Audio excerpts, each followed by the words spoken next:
Next, kita masuk ke kelas terakhir, yaitu kelas mamalia. Mamalia ini berasal dari kata mamae, jadi dia punya kelenjar mamae atau punya kelenjar susu. Maka ciri khas dari kelas mamalia ini adalah dia menyusui anaknya. Nah, sama seperti Aves, dia homoitermis dan punya ruang jantung 4 yang tersekat sempurna. Lalu tubuhnya ditutupi oleh rambut, jadi jangan salah lagi, mamalia itu berambut. Dan dia punya volume otak yang besar, kemudian tersebar di seluruh wilayah bumi. Fertilisasinya internal dan dia berkembang biak secara vivipar atau melahirkan, kecuali nanti ada kelompok monotremata yang bertelur, lalu bernafas dengan paru-paru, dan sistem organ yang udah berkembang dengan baik. Nah, kelas mamalia ini kita bisa bedakan berdasarkan 3 kelompok utama. Yang pertama adalah kelompok mamalia bertelur, berarti ini memang spesial karena dia bertelur, dia berparuh. Hanya saja dia punya kelenjar mamae, makanya dia dimasukkan ke dalam kelompok mamalia. Itu adalah kelompok Proteteria, ya, contohnya Platypus. Lalu ada Metatheria atau mamalia berkantong. Ini pada umumnya adalah mamalia yang kehamilan di dalam rahim ibunya itu singkat. Lalu dia akan membesarkan anaknya di dalam kantong yang ada di badannya. Itu contohnya kanguru, koala.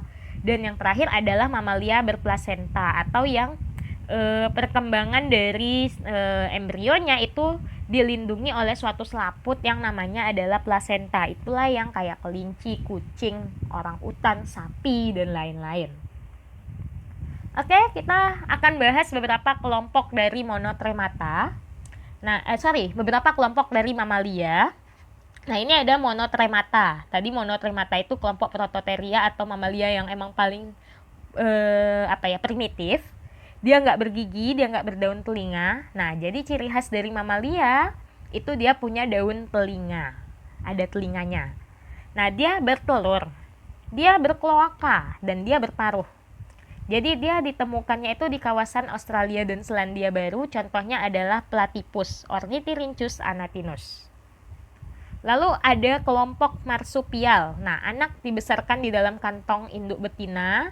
Dia bisa kita temukan di daerah Australia, Selandia Baru, kemudian beberapa daerah di Indonesia Timur, dan sebagian Amerika Utara dan Selatan. Ini contohnya adalah kanguru dan koala. Lalu ada karnivora. Karnivora itu hewan pemakan daging. Kalau hewan pemakan daging, kalian tahu berarti gigi yang berkembang dengan baik itu adalah gigi taring. Nah, ini contoh-contohnya ya. Harimau, kucing, rubah, anjing, serigala, beruang, dan segala macam karnivora itu masuk di dalamnya. Kemudian ada primata. Primata ini adalah mamalia yang perkembangannya paling sempurna, perkembangan sarafnya juga. Itu contohnya adalah orangutan, segala jenis kera-keraan, monyet-monyetan.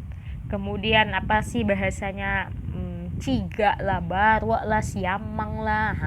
Tuh, itu adalah kelompok dari mamalia ordo primata, termasuk manusia di dalamnya. Ya, bisa kalian lihat tuh gambarnya, bentuk-bentuk wajah dari ordo primata. Next, rodentia. Nah, kalau rodentia itu hewan pengerat. Kalau hewan pengerat itu gigi serinya yang berkembang dengan baik. Gigi yang ada di paling depan, 2 pasang gigi yang paling depan. Itu contohnya adalah tikus, mus musculus, segala jenis tikus, dan ada tupai, ya. Kemudian hamster, itu juga.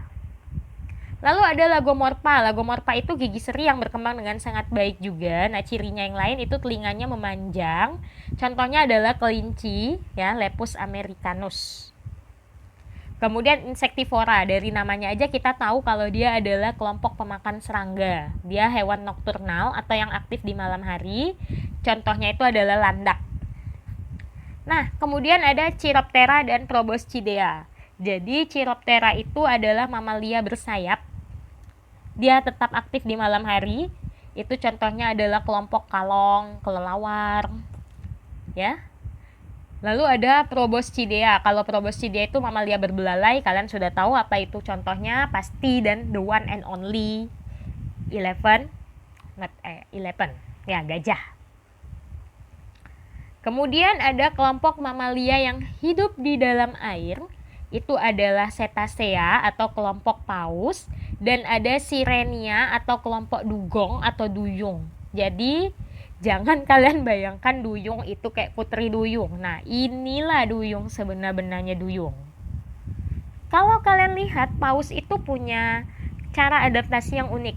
Dia akan keluar ke darat ya, melompat ke darat dalam selang waktu tertentu. Jadi, apa tujuannya? Nah, tujuannya itu adalah untuk mengambil oksigen. Itu dia. Kemudian ada Perissodactyla, hewan yang punya kuku ganjil 135. Itu adalah badak, zebra, dan lain-lain. Dan Artiodactyla, hewan yang punya kuku genap 2, 4, 6, dan seterusnya. Itu contohnya sapi, domba, baby, dan masih banyak yang lain.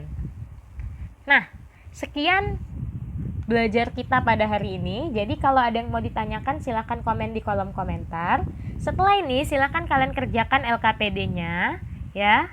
Dan nanti untuk aba-aba ada tidaknya review itu Miss akan kasih tahu kalian di jam 10 nanti. Oke, selamat pagi.